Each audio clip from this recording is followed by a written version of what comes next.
بسم اللہ الرحمن الرحیم بسم اللہ الرحمن الرحیم لک الحمد یا اللہ صلی اللہ علی محمد صلی اللہ علیہ وسلم۔ محترم ناظرین، ہمارے اور آپ کے درمیان الحمدللہ ماہ رمضان المبارک کی آمد ہو چکی ہے۔ اس کی بڑے فضائل اور اس کی بڑی نعمتیں اور برکتیں ہیں۔ اللہ پاک کی رحمتیں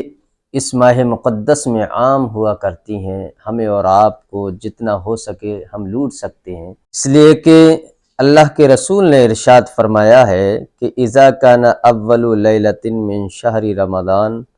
صفدت الشیاطین ومردت الجن وغلقت ابواب النار فلم یفتح منها باب وفتحت ابواب الجنہ فلم یغلق منها باب۔ پیغمبر اسلام نے ارشاد فرمایا کہ جب ماہ رمضان کی پہلی رات آتی ہے تو شیطان اور سرکش جن جکڑ دیے جاتے ہیں، جہنم کے دروازے بند کر دیے جاتے ہیں، ان میں سے کوئی بھی دروازہ کھولا نہیں جاتا، اور جنت کے دروازے کھول دیے جاتے ہیں، ان میں سے کوئی بھی دروازہ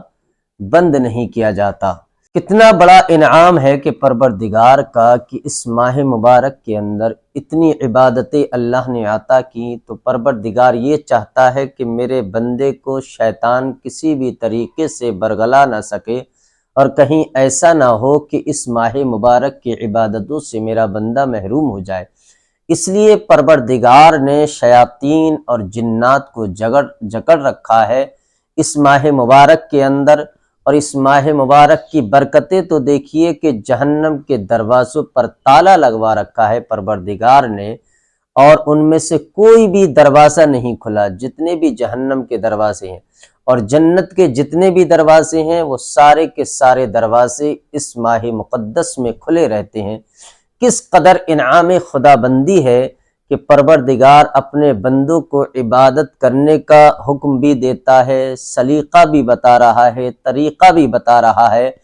پھر اپنے بندوں کو رغبت دلانے کے لیے یہ بھی بتا رہا ہے کہ میں نے شیطانوں کو بند کر رکھا ہے،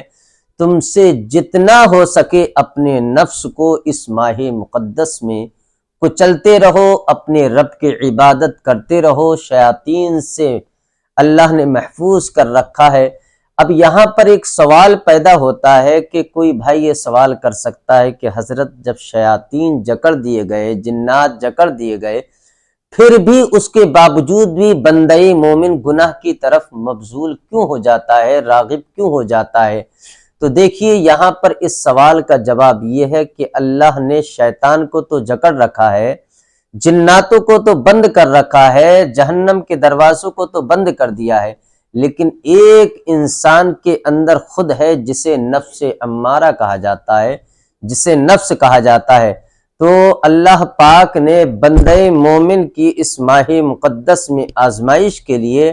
اس کے نفس کو چھوٹ دے رکھی ہے۔ تو آپ کو اپنے نفس سے لڑنا ہے، بس صرف آپ کو اپنے آپ سے جنگ کرنی ہے۔ شیطان جو آپ کو بہکاتا تھا، اب شیطان کا کوئی وار اس ماہ مبارک میں نہیں رہے گا۔ اگر کوئی بھی انسان گناہ کرتا ہے، اب یہ نہیں کہہ سکتا کہ مجھے شیطان نے بہکا دیا، بلکہ اب اسے یہ کہنا پڑے گا کہ میرے نفس نے مجھے بہکا دیا۔ تو اگر آپ کے دل میں ایمان کی شمع ہے، ہم اہل ایمان ہیں، تو ہمیں اور آپ کو چاہیے کہ اپنے نفس کو اس ماہ مقدس میں کچلیں اور رب کی بارگاہ میں توبہ اور استغفار کرتے رہیں۔ انشاءاللہ اس ماہ مبارک کی برکتوں سے اللہ تعالیٰ مجھے اور آپ کو مالا مال فرمائے گا۔ وآخر دعوانا ان الحمدللہ رب العالمین۔ السلام علیکم۔